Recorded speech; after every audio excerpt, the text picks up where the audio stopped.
Vamos lá, bom dia de volta a todos que estão acompanhando pelo YouTube. Bem-vindos, a gente está retomando do nosso coffee break, também estão retornando as pessoas que foram tomar café, fazer um lanche. Mas a gente tem que ter o compromisso com quem está online, inclusive aguardando esse painel. Então, a gente, em primeiro lugar, é uma honra contar com cada um de vocês. Sou muito feliz em ver cada vez mais esses eventos de tecnologia, desembargador Schutt, com a presença de liderança da alta administração, presidente Janete, presidente Leonardo. Tenho certeza que isso representa muito para a justiça brasileira, a presença de grandes lideranças que têm essa missão, né, esse grande desafio de assumir esse papel, de ser gestor, de ser ordenador de despesas, de conduzir um tribunal num tempo de 2 anos, que é muito difícil, né, de identificar o problema, construir uma solução e entregar resultado. E a expectativa sempre é essa, né? Todo mundo fica cobrando. E é muito difícil, é desafiador 2 anos. Mas, para um quebra-gelo, para uma abertura, para que todos possam fazer uma fala inicial, eu gostaria muito de entender, né, a tecnologia ela deixou de ser uma área, ela é toda a organização. Não dá para imaginar um tribunal sem tecnologia. Então, nesse novo cenário de avanço de tecnologia, principalmente em torno da inteligência artificial, que é uma tecnologia avassaladora, eu queria a percepção de você sobre a relevância da tecnologia nesse cenário tão importante, que é um cenário que a justiça precisa de tecnologia, ela é totalmente dependente. E a pandemia trouxe isso, deu um chacoalhão geral, as pessoas entenderam que tinha que virtualizar, e o judiciário deu um salto de 10 anos em 1 na pandemia. 2023, a inteligência artificial generativa entrou nas famílias, entrou nos grupos de pessoas que não são da área de tecnologia, que são do direito. E hoje a gente tem desembargadores, juízes, promotores, especialistas em áreas de tecnologia desenvolvendo soluções, como a senhora tem lá no Espírito Santo, 2 desembargadores que são ícones em tecnologia, o desembargador Pedro e o desembargador Samuel, que tem pós-doutorado em inteligência artificial. Enfim, são grandes desafios. Vou começar com o desembargador Schutt, então, sobre a perspectiva lá do Tribunal de Justiça do Rio de Janeiro. Seja muito bem-vindo e muito obrigado pela presença. Bom dia a todos. Eu começo agradecendo ao Piccoli pelo convite, muito honrado de participar desse evento,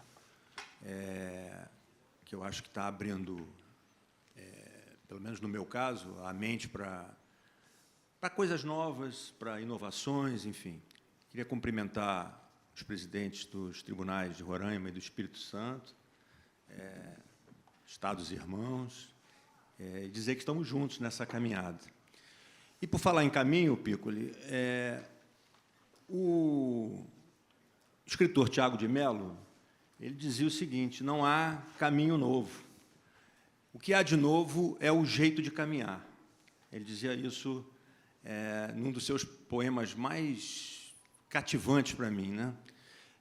Só que, quando vem a era digital, esse caminho novo, ele impõe uma mudança de 180 graus no caminhar, porque a justiça caminhava de uma maneira e passa a caminhar de outra maneira, em razão da velocidade, em razão da informação constante, em razão das inovações tecnológicas, de que eu posso dizer que em cada 6 meses se modifica tudo, tem que modificar o parque todo.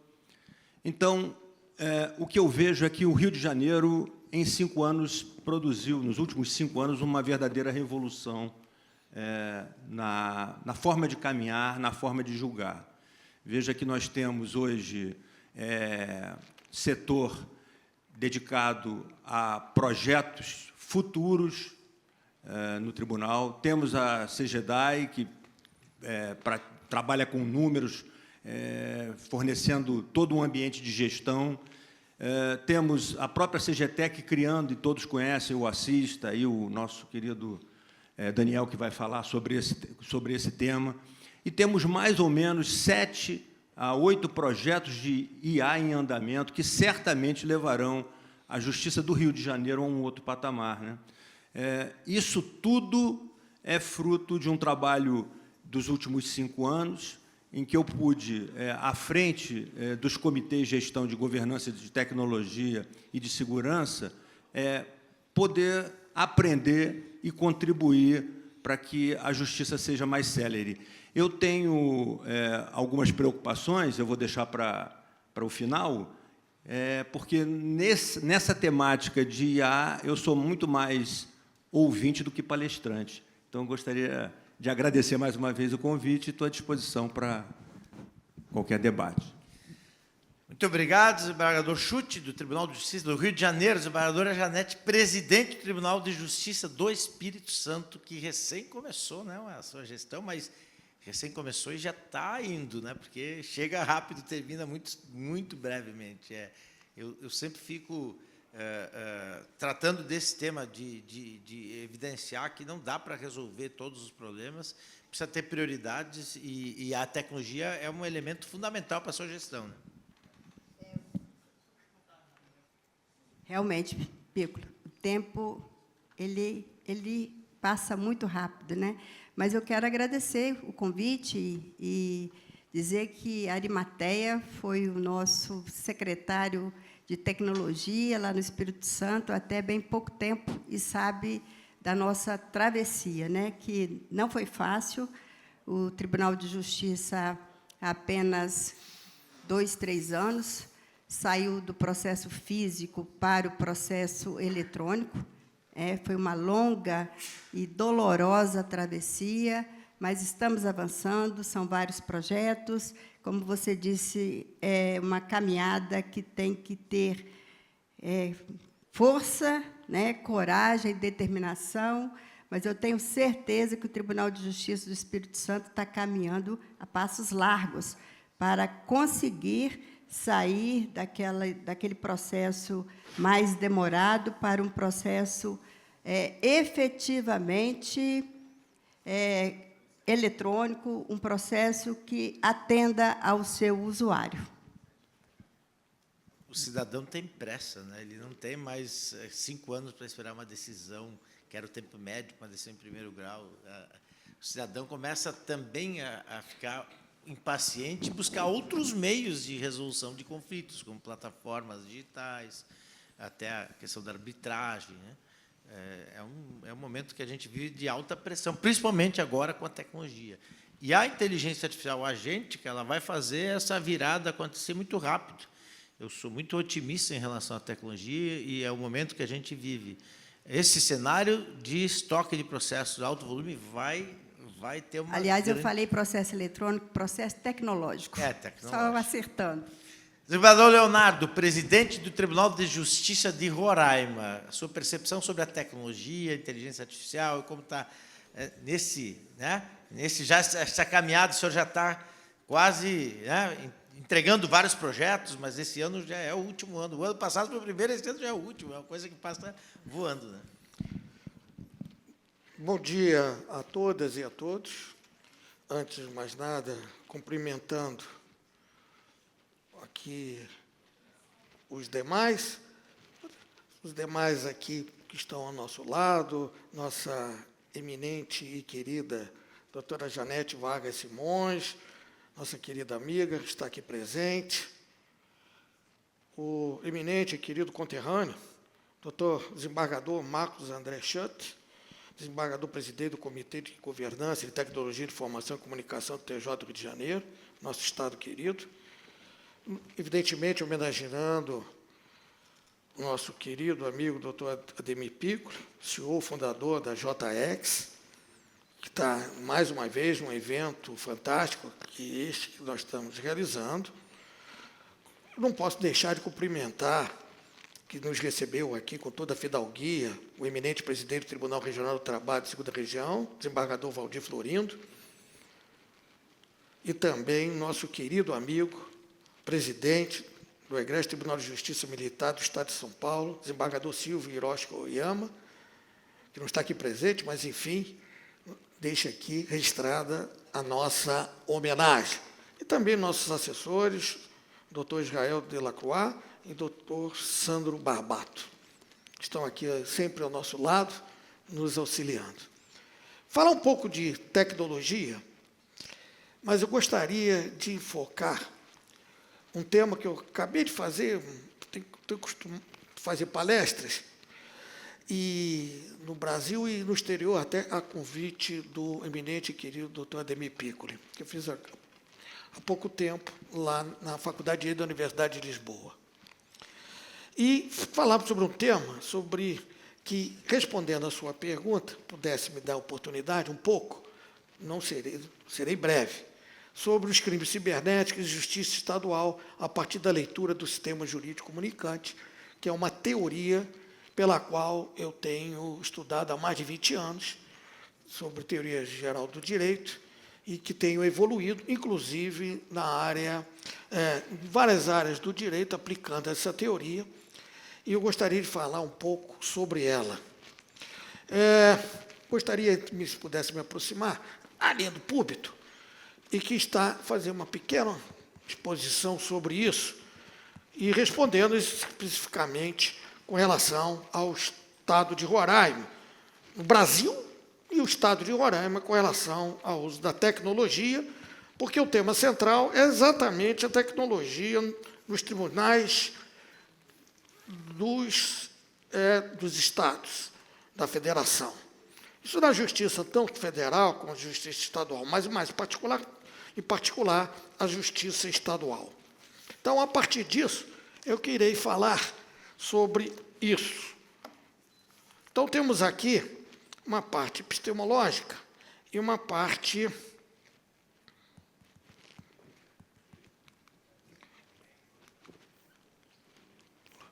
epistemológica do sistema jurídico, crimes cibernéticos, a partir... Tá, peraí, estou descendo. Voltei, peraí. Não, peraí. Só um minuto.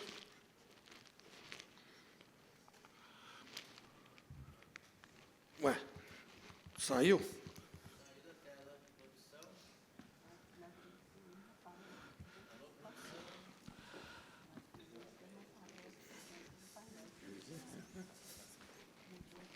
Aqui, né? Tá. Vamos lá, então lá. Pronto, acho que agora vai. Pronto. Então, tem a escola jurídica, justnaturalismo, as fases teológicas, humanas. Eu não vou dar aula aqui, apenas explanar que as escolas jurídicas da nossa teoria, que é baseado tanto na teoria naturalística como do justpositivismo, com as escolas citadas aí, exegética, Jean Proudhon, normativismo de Haskell, todo mundo sabe, o pós-positivismo que nos interessa mais. Sociologismo jurídico de Niklas Luhmann, Maria Helena Diniz e Tess Ferraz, aqui no Brasil, Niklas Luhmann, um alemão. Historicismo do direito, Stefan Gleimbach, bioética, o biodireito, Maria Celina Bondan de Moraes, e tridimensionalismo, que todo mundo sabe, tridimensionalismo do jurídico de Miguel Reale. As três dimensões, né? Fato, valor e norma.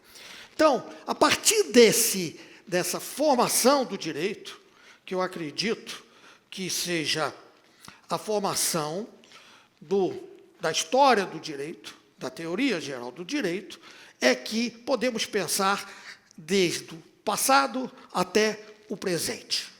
Porque o que nós temos hoje de tecnologia vem com relação à tecnologia no direito, vem em função do que nós aprendemos nas universidades, com relação ao passado do direito, né? Com todas as escolas, as três escolas, né, em que hoje nós encontramos no pós-positivismo. Ou seja, o direito é muito mais do que norma, do que aplicação da norma ao caso concreto. Como magistrado, é o que a gente faz diariamente, e como profissionais do direito, assim o fazemos. Muito bem. Dentro disso, olha aqui, Hans Kelsen, a teoria pura do direito, a pirâmide de normas, que é conhecido que existe um circuito no sentido da hierarquia das normas, tudo que nós aprendemos, e dentro das limitações, dentro da teoria pura do direito, que ela não se comunica com o exterior. posterior veio exatamente essa questão tecnológica na influência no sistema jurídico. É por isso que nós, do direito, tínhamos no início, hoje nem tanto, a dificuldade de aplicar o direito por não podermos sair da aplicação da norma. Isso era, quando nós entramos na magistratura, há 33 anos atrás, aproximadamente, eu devo ser com certeza, bem mais idoso aqui, só tem jovens aqui, na verdade. Então, ao meu lado aqui, os desembargadores, mas, enfim, como eu sou de magistratura de carreira, nós éramos quilcianos, aprendemos a entrar na faculdade e aplicar o direito ao caso concreto. Só que o tempo muda.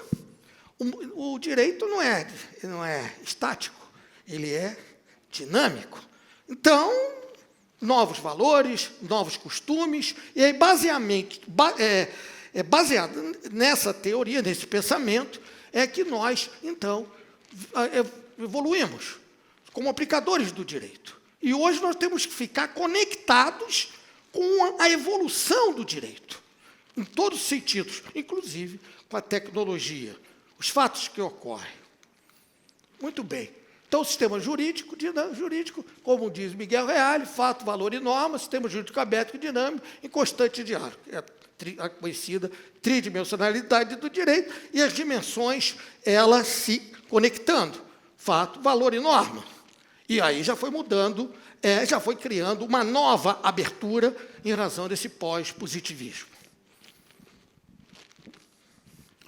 Então, o nosso sistema jurídico comunicante está aqui. Sistema jurídico comunicante e que tem como não um fato qualquer, mas um fato jurígeno, com base num fato jurídico e que tem aqui, é um fato social. É diferente de você deixar um fato qualquer, você deixa uma caneta cair no chão, é um fato, acontece. O prejuízo é seu. Não tem nenhuma questão envolvendo questão social. E o direito, que não podemos esquecer, é uma ciência social.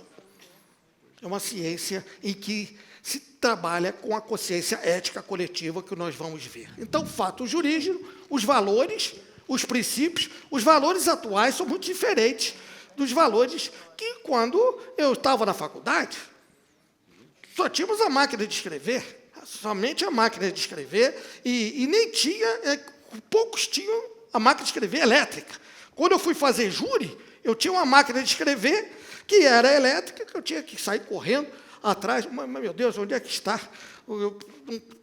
A coisa não vai para frente. Imagina fazendo o júri, que eu fiz em torno de 1000 sessões de julgamento, presidindo o Tribunal do Júri. Então, eu ficava atrás da tal das margaridas. Cadê a margarida e tal, que eu precisava colocar na máquina de escrever elétrica e tal, e enfim. Era outro momento. Era outro momento. Então, os valores eram outros. A cultura e a história eram outras. Muito bem. Então, dentro desses pontos, os princípios baseados, o princípio da legalidade é que sempre a gente se baseia. O princípio da legalidade, etc., dentro do espírito kelsciano. Então, nós vivíamos nesse tempo. Hoje, nós temos que basear, além desse princípio da dignidade da pessoa humana, outros princípios fundamentais que são, muitas das vezes, superiores aos princípios da própria legislação. Né? Aquele grande jurista Otton, enfim, alemão, e que ele destaca que existe a possibilidade da inconstitucionalidade das normas constitucionais. Por que isso? Seria uma incoerência falar isso? Não seria incoerência se você, a partir inclusive, da justiça natural, que tem certos direitos que são superiores ao direito superiores à questão normativa, a questão da norma escrita da própria Constituição, que são os princípios universais. Muito bem, tem a norma, então tem o conteúdo de justiça formal e justiça material. Formal, exatamente, é o de Hans Kelsen, é a aplicação do ordenamento normativo. E a justiça material, exatamente baseado nos valores e princípios. Uma decisão e uma interpretação de uma norma deve seguir essa função.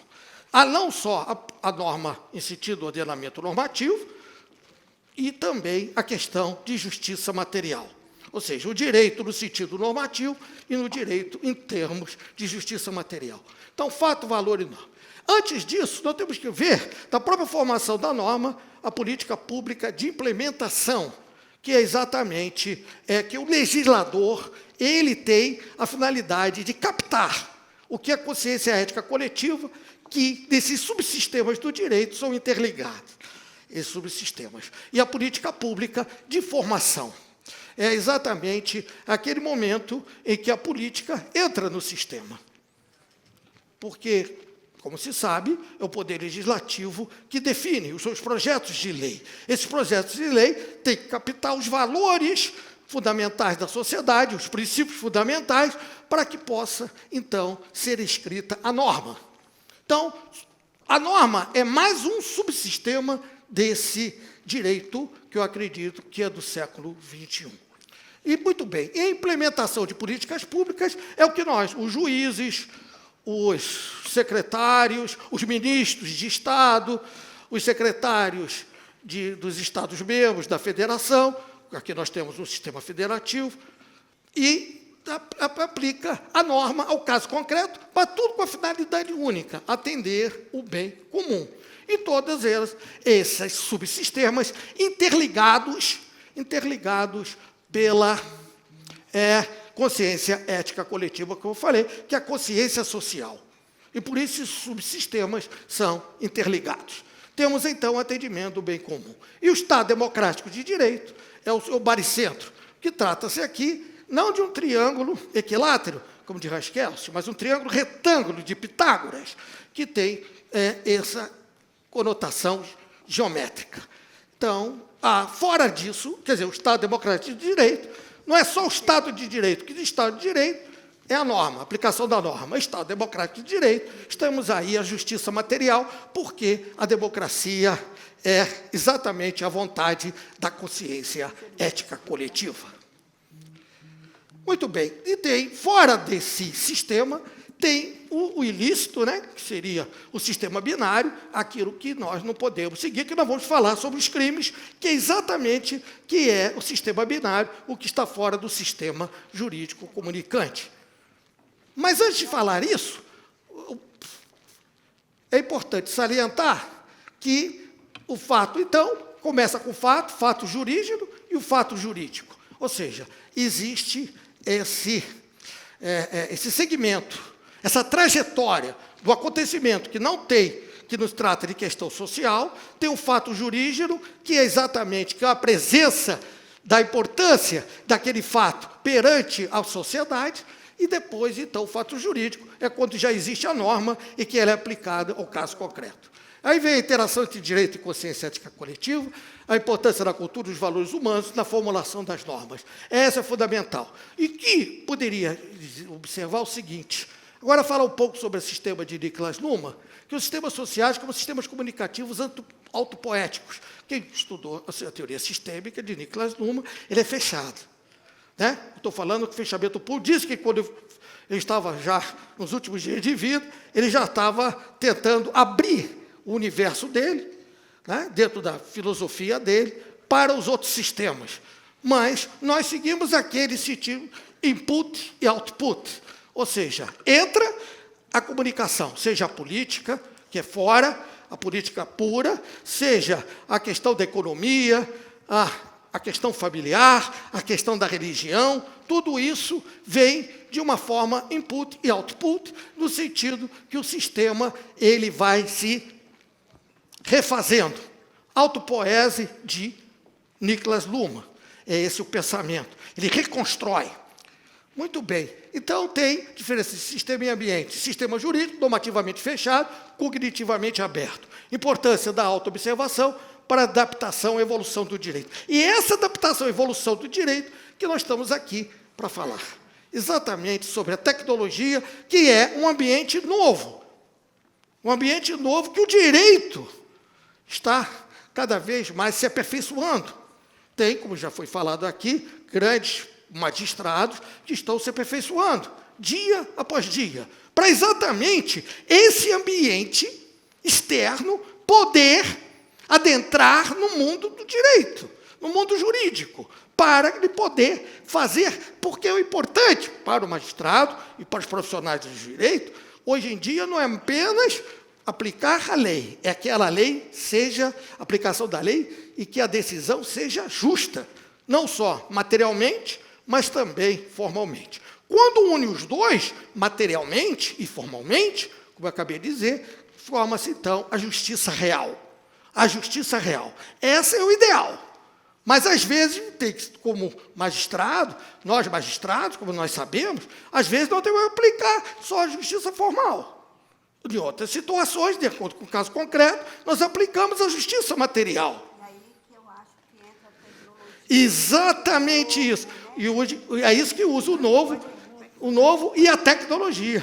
Exatamente isso. É o novo e a tecnologia que se entende como justiça material para você, na hora de decidir, ser mais justo possível. Esse é o ideal. Muito bem. Partindo aqui, nós temos, então, a segunda fase, que é exatamente a operabilidade do sistema jurídico do direito penal cibernético. Esse aspecto, eu peço até passar um pequeno vídeo. Está aí? Cadê a minha assessoria? O vídeo. O vídeo do Conselho Nacional de Justiça sobre essa questão da operabilidade. Hoje, como a visão do Conselho Nacional de Justiça vê com relação aos crimes cibernéticos. Fraudes bancárias e invasões de sistemas impõem novos desafios à justiça, que precisa acompanhar a velocidade dessas práticas criminosas. Para enfrentar esse cenário, o Conselho Nacional de Justiça investe em capacitação e na criação de grupos de trabalho, com foco em agilizar processos e dar mais efetividade aos julgamentos desses crimes. A reportagem de Alexandre Matula mostra os avanços, os desafios e a importância da prevenção no combate à criminalidade digital. O Brasil tem registrado aumento expressivo nos crimes cibernéticos, que vão de fraudes bancárias a invasões a órgãos públicos. Para enfrentar essa realidade, o Conselho Nacional de Justiça criou grupos de trabalho e promove cursos de capacitação para juízes e servidores.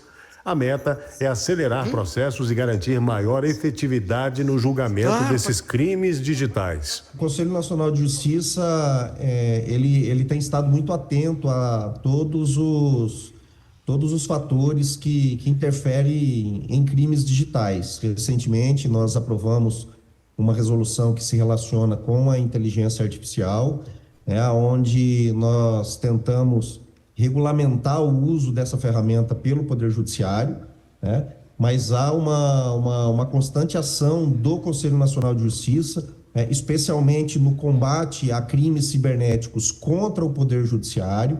Nós já tivemos aqui algumas situações de invasão que foram prontamente rechaçadas, prontamente afastadas pelo Conselho Nacional de Justiça, através dos seus técnicos e também do acionamento da Polícia Federal.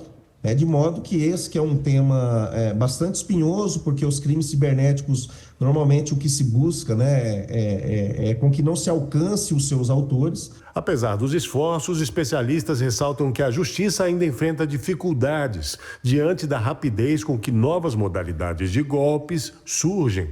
A cooperação internacional e a modernização das leis seguem como desafios urgentes para ampliar a proteção do cidadão. Mas o ideal ainda é a prevenção. Quando o direito penal ele é chamado a agir, o crime já aconteceu. Então, o objetivo é fazer com que o crime não aconteça. É evitar que o crime aconteça. A prevenção, então, ela vem como um fator muito importante.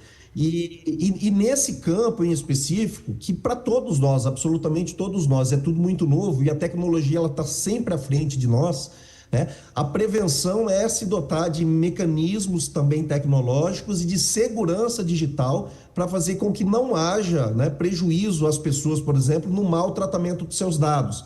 Vazamento de dados, invasão a dispositivos do Poder Judiciário, de modo que sim, a prevenção é muito importante e ela se dá com a utilização de mecanismos tecnológicos que são eficazes, né, para evitar esse tipo de crime.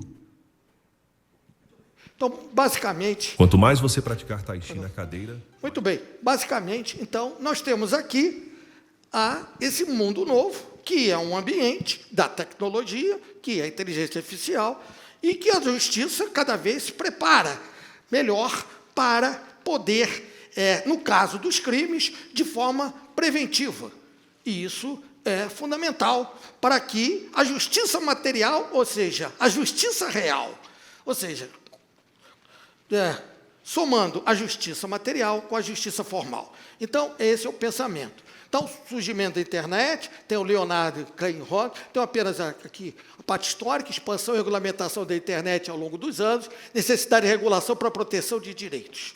Nesse sentido, nós temos aqui o Marco Civil da Internet, a Lei 12.965 de 2014, princípios de liberdade de expressão, privacidade, direitos humanos e cidadania digital. Lei Geral de Proteção de Dados, a conhecida LGPD, de 2018. Projeto de lei de discussão, PL 2603, 2020, PL 2763, 2020. O papel do Supremo Tribunal Federal na regulamentação da internet. Tudo isso tem sido feito, inclusive, agora, o Conselho Nacional de Justiça tem salientado a importância disso. Muito bem. Em outros países, nós temos a União Europeia, consentimento parental para menores de 16 anos, com relação à restrição do acesso à internet. A França, restrição para menores de 15 anos. A Alemanha, uso permitido entre 3 e 16 anos, desde que com consentimento. A Austrália, proibição para menores de 16 anos. Importância do debate global sobre regulação. Ou seja, é uma questão de direito internacional, de relações internacionais, que vários estados, nações, países, enfim, têm cada vez mais havendo um entrosamento em função dessa nova realidade, desse novo ambiente que nós vivenciamos. Importância disso, que influi necessariamente da aplicação do direito em todos os estados nações, ou seja, em todos os países. Convenção de Budapeste, temos aqui em 2001, né, crimes de acesso ilícito, interceptação e interferência em sistema, falsificação de dados, tipificação de crimes cibernéticos, pornografia infantil, violação de direitos autorais e ataques a sistemas, procedimento de investigação e coleta de provas, jurisprudência sobre o tema. Nesse sentido, com relação ao Estado, que é mais especificamente, eu cheguei a fazer uma pesquisa, rapidamente. Vou só fazer uma rodada de cyber dos Sim. tribunais e depois o senhor complementa? Pode ser, sem Eu dúvida. queria ouvir da presidente Janete em relação a esse desafio, porque quanto mais avança a inteligência artificial, Sim. também aumenta a exposição a riscos cibernéticos. Então, eu queria ver se isso é um ponto de atenção, se isso tira o seu sono lá no Tribunal do Espírito Santo, porque o gestor tem essa responsabilidade de proteção. E a gente vive um momento em que os tribunais vêm sendo atacados. Se não foram, serão, ou estão sendo. Eu acredito que, quando falamos em plataforma, né, tecnológica, a segurança vem sempre em primeiro lugar, né? Por isso, a necessidade de maiores investimentos. O Tribunal de Justiça, nos últimos 6 anos, teve um incremento de 300% no seu orçamento, destinado somente à tecnologia. E o Conselho Nacional de Justiça também publicou há pouco tempo o valor de investimento no Poder Judiciário nacional em termos de tecnologia. Então, segurança está como primeira preocupação dos gestores. É verdade. Desembargador Chuti, no Rio de Janeiro. Vi que o Daniel está atento aí, eu sei que ele tem vários projetos da tecnologia. Eu tinha separado aqui, Piccoli, 5 vertentes que me preocupam na utilização da tecnologia. A primeira, me parece que seja a desumanização da atividade judicial, né? O Heidegger dizia que nenhum sistema absolutamente... A essência dele não é técnica. A essência da técnica não é técnica. Então, a minha primeira preocupação seria com a desumanização. A minha segunda preocupação é a reprodução de preconceitos e de desigualdades com o uso da inteligência artificial. A minha terceira preocupação estaria ligada à, vamos dizer, exclusão digital, porque é uma população pobre que não tem acesso, a massa da população não tem acesso a isso que nós temos acesso aqui. A quarta vertente da minha preocupação, ela é uma dependência excessiva ao algoritmo. Veja, aqui eu vou me socorrer do Habermas, que falava que a legitimidade democrática nasce do discurso. Como que nós vamos trabalhar com a IA e o discurso? É justamente essa tensão que me preocupa. E, finalmente, e aí, pegando uma carona aqui com a nossa querida desembargadora, a questão da segurança tem a ver também com o controle. E a accountability dos sistemas é uma coisa que me preocupa constantemente como gestor dos sistemas de segurança, de tecnologia e de governança do tribunal. Evidentemente que os investimentos foram muito altos, aumentou-se tudo isso, mas é preciso uma transparência na gestão, não só para o público interno, mas para o público externo. Veja que o tribunal hoje tem como presidente o governador do próprio estado do Rio de Janeiro. A situação... Aliás, esse é o desafio. O Rio é o segundo maior tribunal do Brasil, né? Ou é Minas? Não sei dizer, mas acho que é Rio ou Minas. Rio e Minas estão sempre ali. O desembargador André, qual é o maior, o Rio ou Minas? Empate. Eu acho que é o Rio, mas, enfim, em homenagem ao nosso amigo ali. Passar de... Quer dar sequência? Pois não. Então, só para A senhora encerrar... quer complementar, desembargadora? Desculpa, antes de passar para o desembargador Leonardo. Não, eu só queria falar aqui a respeito até do que nós ouvimos anteriormente com a palestra do Tiago, né, que, no primeiro momento, deixou muito assustado, né, com o que a tecnologia é hoje, com a aplicação da IA. E aí, quando ele estava falando que ele começou a trabalhar com o Itaú, depois do Unimed, já tinha meu discurso pronto, né? Mas no direito não se aplica, né?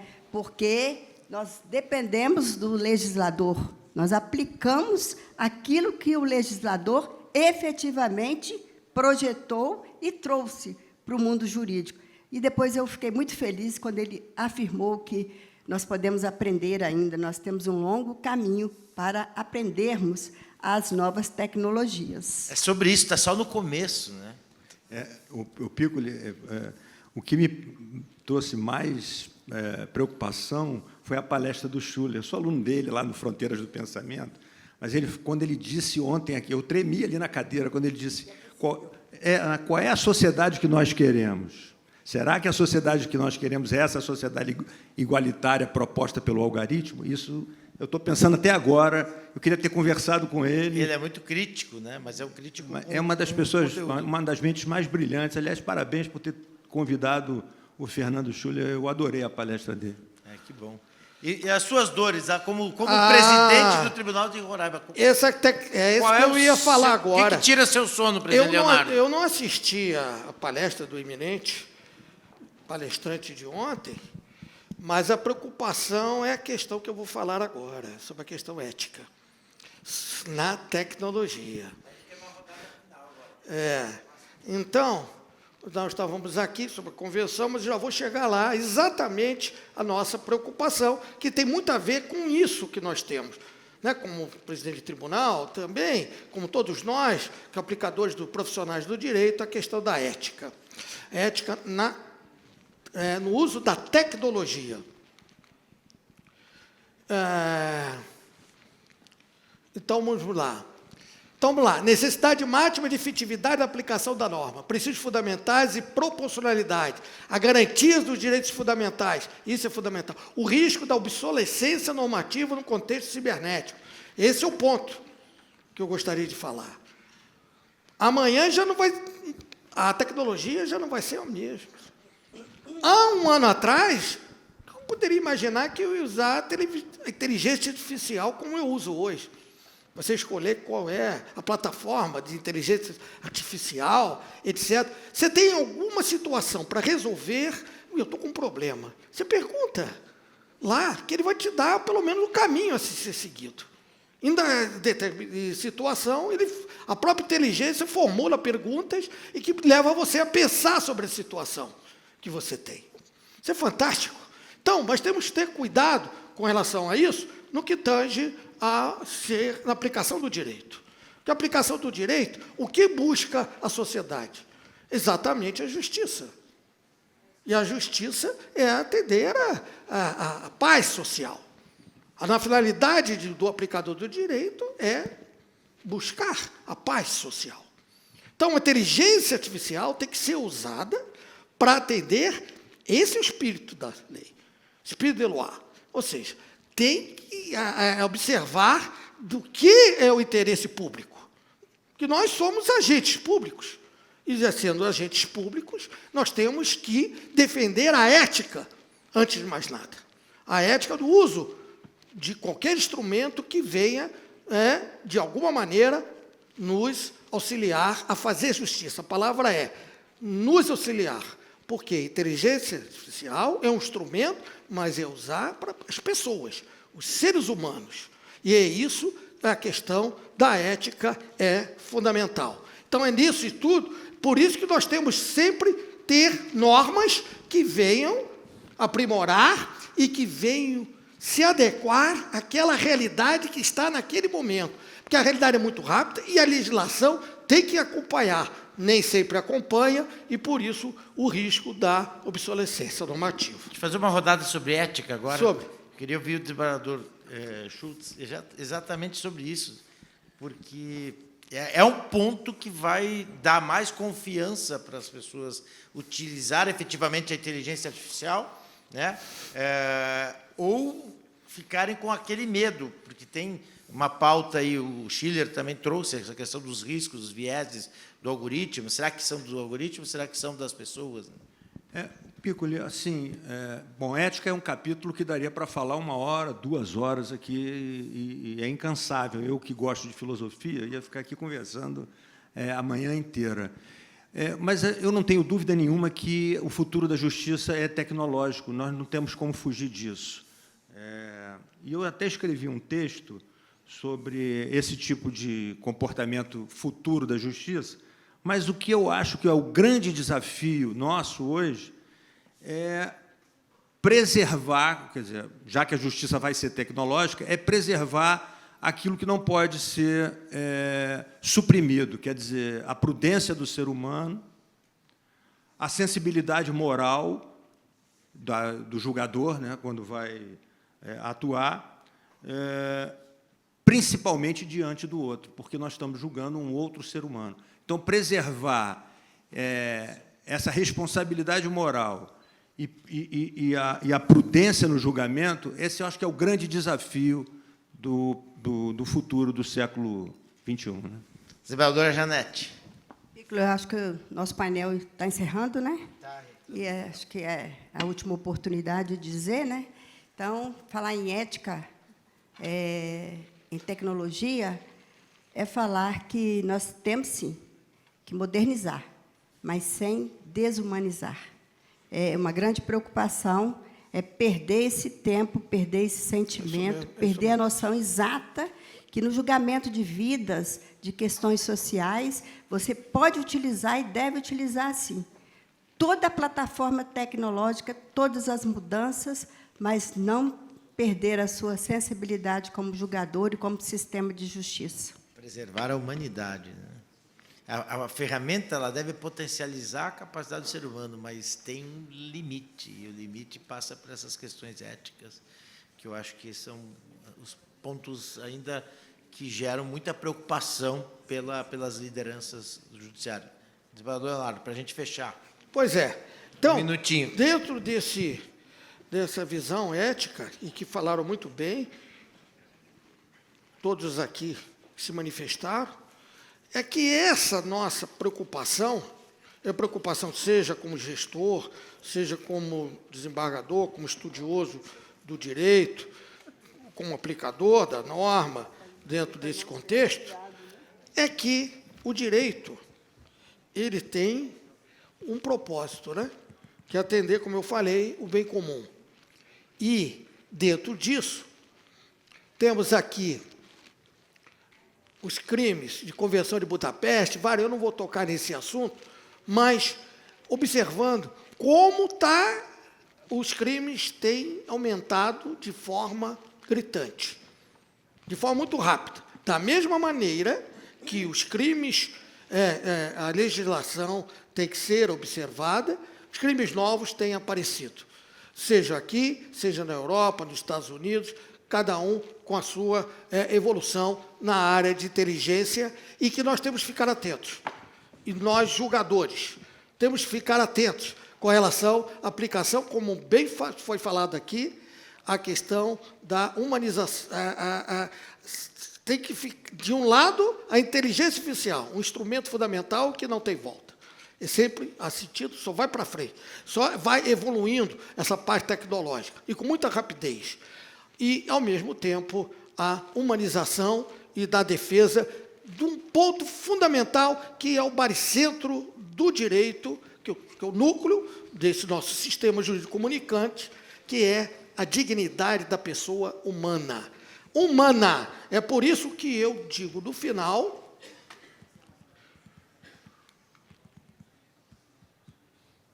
o impacto do sistema jurídico, eu estou falando exatamente do papel da ética, e no final está aqui a minha palavra final. O sistema comunicante, para manter seu baricentro da dignidade humana, que é o núcleo desse baricentro, precisa integrar normas tecnológicas, como a Lei Geral de Proteção de Dados, LGPD, para garantir que a técnica não anule a própria personalidade humana.